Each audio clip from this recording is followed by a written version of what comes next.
जय जगन्नाथ नमस्कार। मु श्रीक्षेत्रपुरी चिन्मयी सृष्टि और स्रष्टा साहित्य संसद तरफ उपस्थापन करने को जाऊँगी एक सुंदर कविता। आज भी मन अच्छी तुम सह प्रथम देखा को। आज भी मन अच्छी तुम सह प्रथम देखा को तुमर से अजण जाणी को जहाँ मत कर अमानिया जहाँ मत कर अमानिया और मन को कर लाज।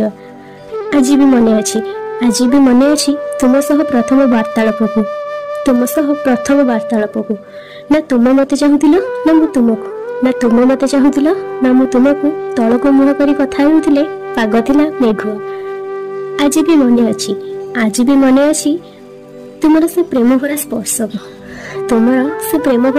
को जहाँ सत नुहे स्वप्न